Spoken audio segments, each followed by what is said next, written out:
Welcome to My Life, Tanya Applied, with Rabbi Simon Jacobson, a journey into the deepest teachings of Torah and their application to our personal, emotional, and psychological lives.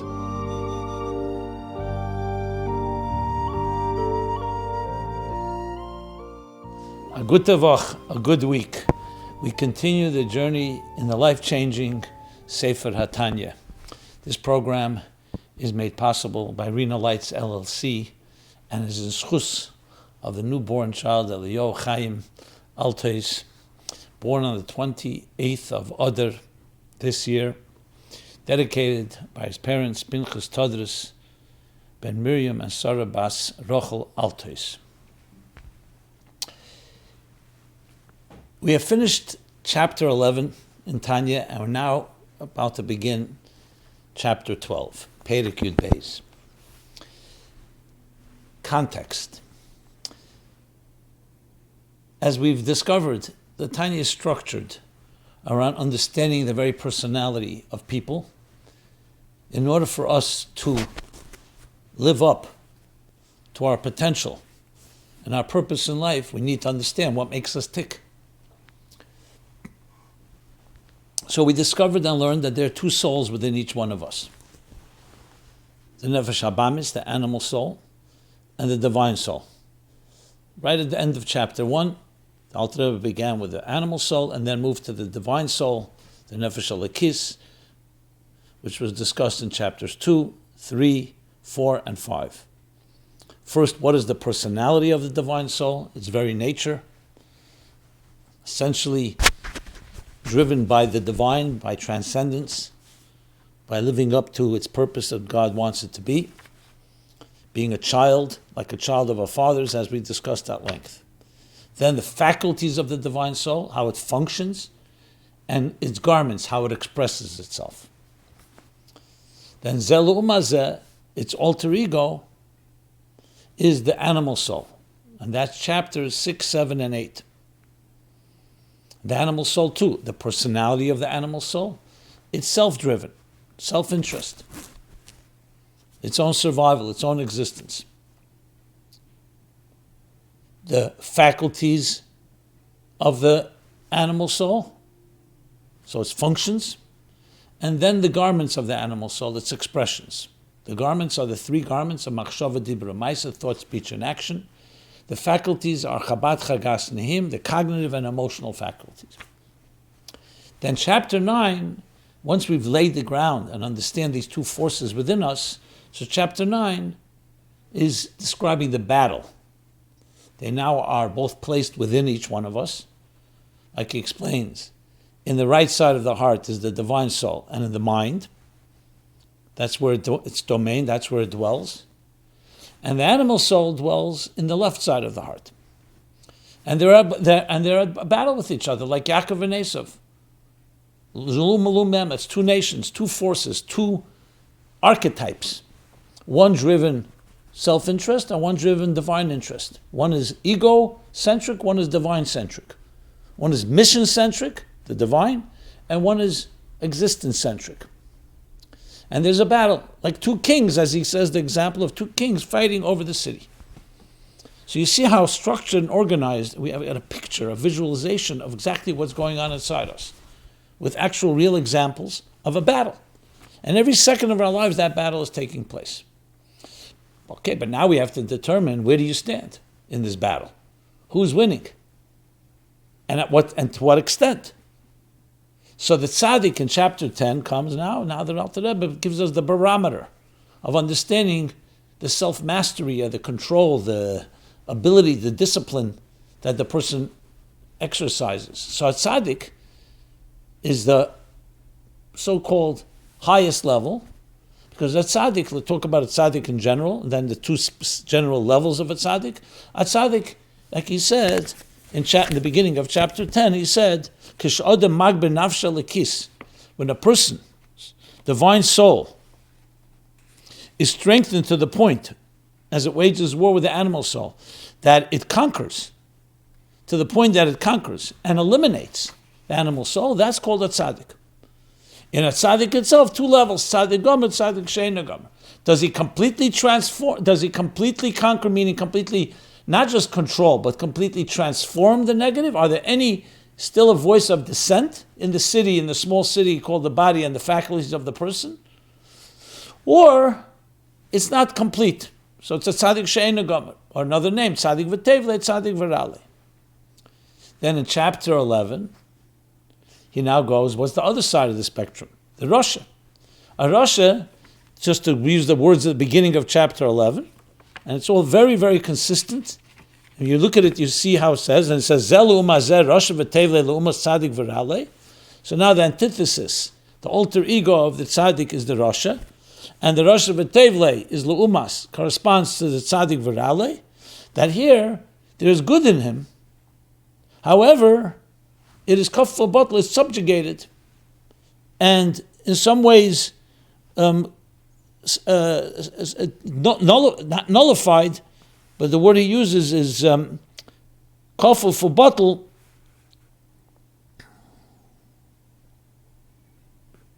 suppressed and voided by the nefesh habamis. So the battle is raging both ways. There's a divine soul at work and an animal soul at work, and they both affect each other. But as long as the animal soul is active, it's already in the category of a Rasha. The question is how active, how dominant. And that's what he explains at length in chapter 11, as we learned, the levels in kamus and echus, in quantity and quality, like in a battle. You can have that the nefesh halikis is very dominant, the nefesh habamis is somewhat, or it can be equal, or different times, how frequent, all the different levels that he explained. And here too, there's the Rasha v'tevle, Rasha v'rale. So the lowest level of a Rasha is a person who doesn't even have regrets.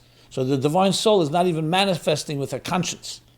But even there, as we discussed in the last year, in the last class, there's still the divine, except it's more makif, not integrated, not internalized. So there you have the two extremes, the tzaddik here and the Rasha here.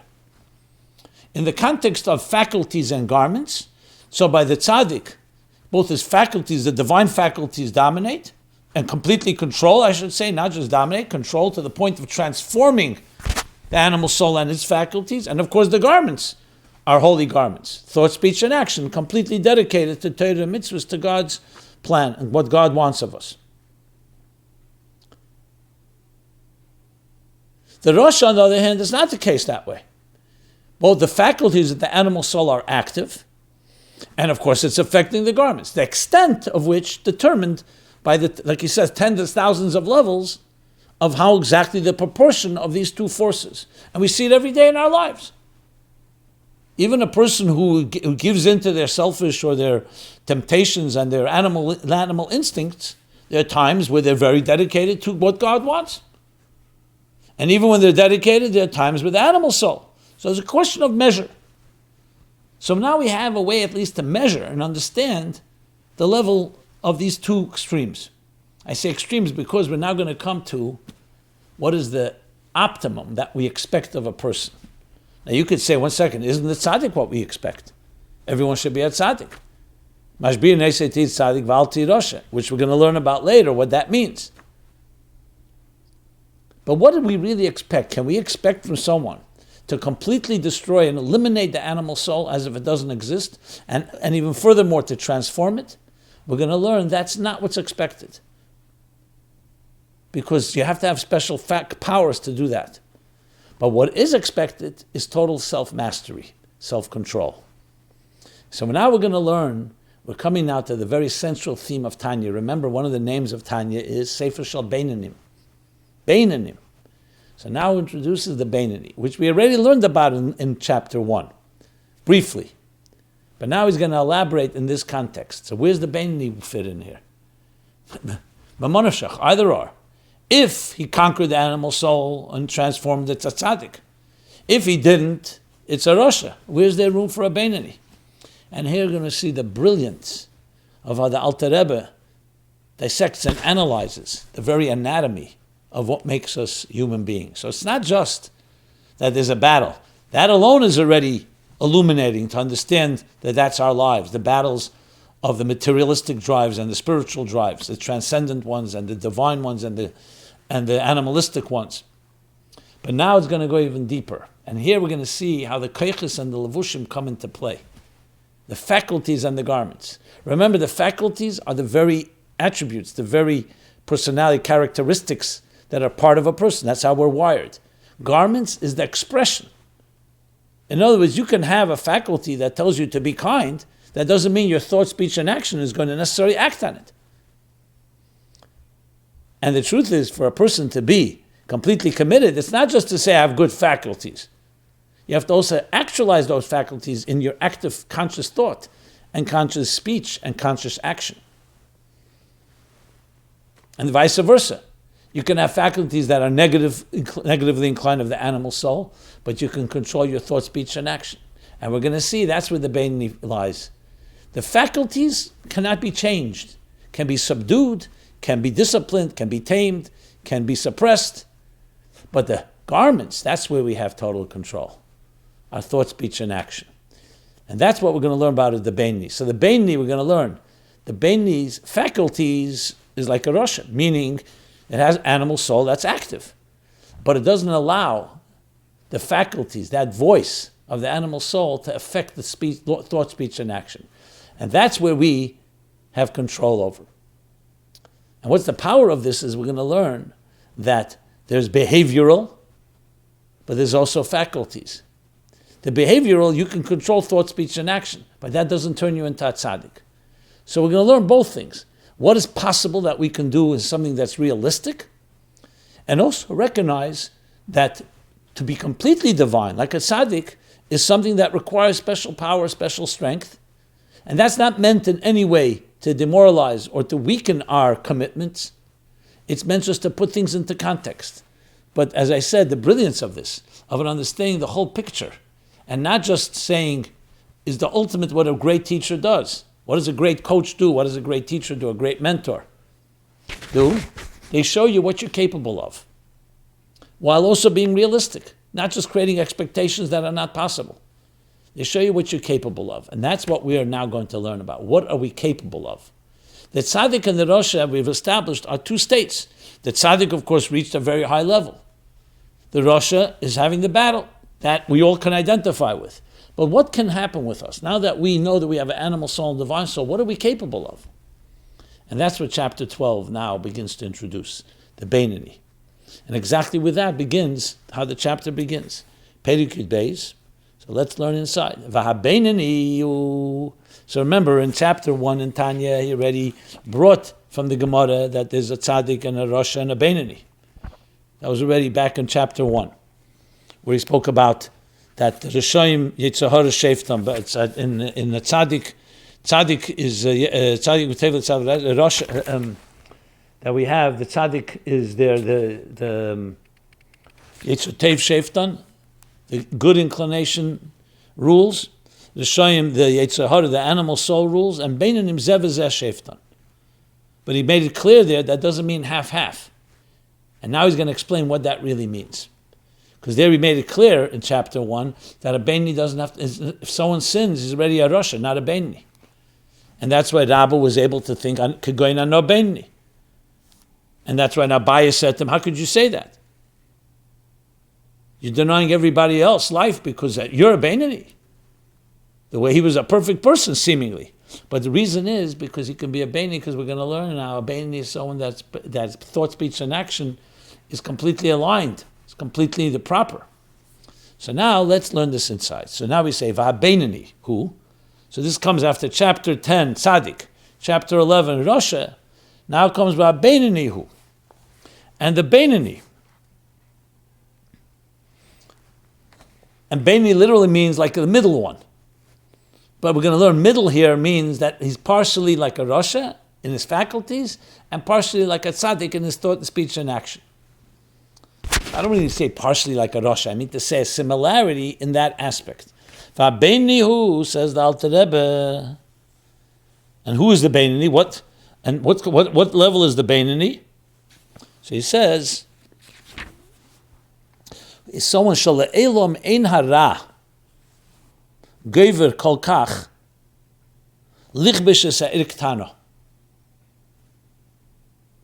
lislabish beguf lachtiye. The evil in his animal soul, though it's there, never gains enough control, enough power, enough momentum to conquer the small city, to influence the body to sin, to transgress against God. So he's going back to the analogy in chapter 9, the Irktana, the small city, Zeh HaGuf, and the citizens of the city are the faculties of the person.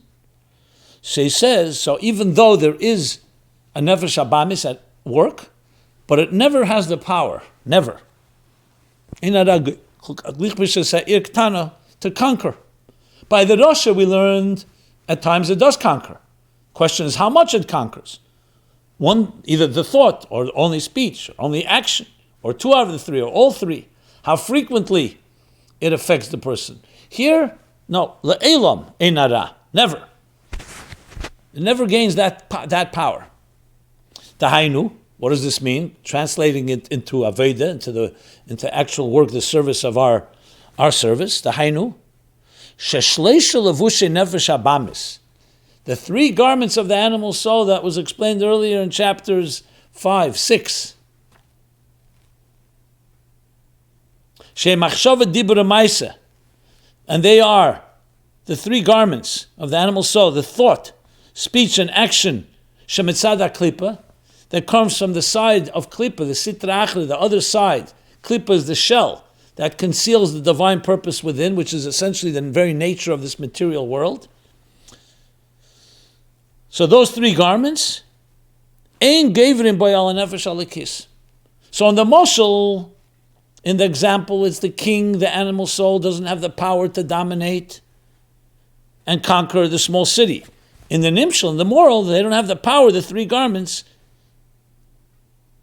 they don't have the power to overcome, to overpower, al nefesh alikis, on the divine soul. They're there. They've definitely not been transformed, but they are not have any effect on the actual city, even though they sit within the city. Lislabish beguf, b'meach u'b'peh, u'b'shara machivarim. So as to become dressed, manifest in his body. Remember, the garments are expression. So when a person thinks a negative thought, it affects your body, and the brain, b'moyach, and b'peh, and the mouth. Ubeshara machivarim, and the other parts of the anatomy, the other parts of the body, the limbs and parts of the body, which total 248, as we discussed, lachtiam ulatamam, to cause them to transgress and to be polluted, defiled, chaz v'shalom, God forbid. So in a Beni, that's not happening. So the animal soul does not have that ability to do that. It's not just doesn't have, it's because the Beni has that control, as we're going to learn.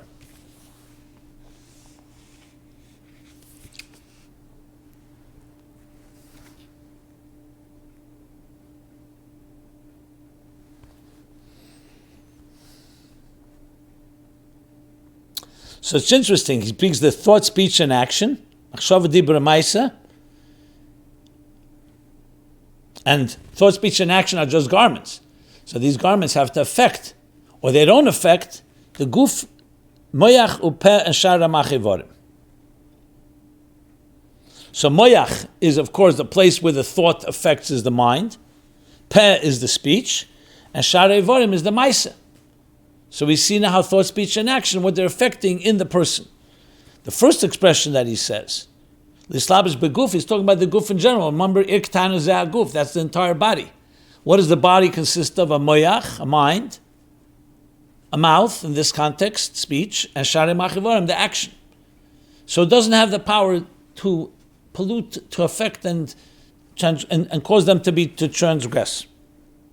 So what is the case with Benoni? Now that we know the animal soul is not having an effect, even though it's there, it says rak. So what is going on by him? Rak. Only shleisha levushe nefesh alekis, the three garments of the divine soul. In other words, the divine soul's expression. Remember, when two kings are fighting over a city, it's not just the kings. is their armies, it's their instruments, it's their faculties. Here too, the divine soul and the animal are so two forces. So the faculties and then the garments, the thought, speech, and action, are the ways that they express themselves. So the king says, he thinks and he speaks and orders and commands and implements and brings into action that his people should fight for on his behalf. So the animal soul doesn't have that power. Even though it's there, but it doesn't have power to command and to think, speak, and act in a way that will affect the city. So the force remains there. It's like having an enemy, but the enemy is not active. So who is active? It's the three garments, the three forms of expression of the nefesh elokis, the thought, speech, and action of the divine soul, meaning thought of Torah and speech of saying good things and action of mitzvahs and good deeds. Heim levada mislapshin beguf. They're the only ones that are actively affecting and actively influencing and manifesting in the guf, in the body. And what are they? The machshava dibur ma'aseh, shem machshava dibur ma'aseh shel taryag mitzvahs haTorah. That's the thought, speech, and action of the Torah's 613 mitzvahs. Remember Ramach Evarim, the 248 the 248 positive mitzvahs correspond to the 248 limb parts of the body. 365 negative mitzvahs correspond to 365 nerves. And that's what's dominating here. The thought, speech, and action of the Torah's 630 mitzvahs. So it's not just the mitzvahs, it's the implementation of them, both in thought, speech, and action. So there's two forces at work in the city, but one is not active to the point that it can have any influence. That's the key thing to remember. In the tzaddik, it doesn't have, not only is it not influencing, it's not active. It's altogether not there. Either completely eliminated and transformed, or almost completely transformed, and there's something that's not complete because there's still not potential, but there's still something that hasn't been fully, that full absolute divine love, as we learned in chapter 10. But by the Benoni, it's there, and it's even active, but it doesn't have influence. So in that sense, practically speaking, if you look at a Benoni, and we're going to learn this now inside in detail, the thought, speech, and action are pure, are divine. As a matter of fact, if you looked at a Benoni at tzaddik, could you tell the difference? If you didn't know what their faculties were like. No, because thought, speech, and action are just like a tzaddik's. In a Rasha, that's not the case. Thought, speech, and action, we learned, it depends the measure. But the animal soul is active and influencing the person. Could be in lenient matters, it could be infrequently, but there's an effect and an influence. And now the Alter Rebbe takes it even further. V'loi, now that we've established, he says, V'loi over avera miyamav. And this Benoni is at a level that he will never transgress. I'm sorry. Loi over avera miyamav. He's in a level that he never committed any transgression miyamav all his days in his life. We'll soon explain what that means. And furthermore, v'lo yaver le'elam, and he will never transgress in the future in thought, speech, and action. So let's understand what this means, because it's not so ostensibly. You start asking, 1 second here. If it's a person of this nature that never sinned and never will, essentially it excludes us all. Every one of us has transgressed at least in some way. Once you establish this, it seems like it's off limits. It's true, it's not like a tzaddik, but how is this accessible? Furthermore, just to emphasize, and this the Rebbe has many letters and many places where he discusses and analyzes what this means. We just were saying Sefer Shel Benoni, which means it's accessible to all. Karev elecha dover me'ed, le'in niflesihi, le'ber rechekihi, v'le'im ever layam. It's not inaccessible. It's Karev elecha dover me'ed, Sefer Shel Benoni. Tzaddik, yes, is not accessible, as we learn more at length later. But a Benoni, yes, you just, as soon as you say, he never did. If the Alter Rebbe stopped before here, you could say, okay, a Benoni is someone whose thought, speech, and action is pure, and that's what he aspires to, that's what he strives for. But now you're making a statement that he never did an Aveda and never will do one. And it almost sounds like an absolute statement. So the question is, what does that mean? Furthermore, you go to chapter 14 in Tanya, he says that Midas HaBeinoni is Midas Kol Adam, V'acharei Kol Adam Yimshach. This is the so-called intrinsic feature of every person. And every person is drawn to that. Says that in chapter 14, explicitly. So if that's the case, he just said, no, if you never did an Aveda, someone that once you did an Aveda, you seem to be excluded from being a Benoni.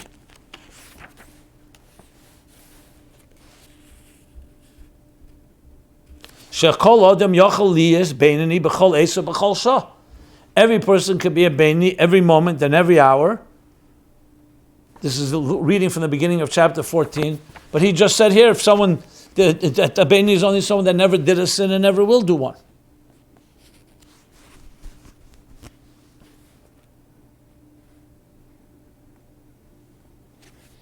And then, of course, another question comes up, this question of tshuva. Can a person do tshuva? And if he does tshuva, what happens then? So how do we understand this line? So the Rebbe says that the way you're supposed to read this is that b'matzavei ke'es, that he's reached a level where he's now reached a level that based on his status right now, based on his mindset, based on his attitude, he's someone that as if never did an Aveda and never will do one. He's reached that level. And indeed, because he's able to do tshuva any moment. And tshuva, we know, especially tshuva ma'ava, can erase the past.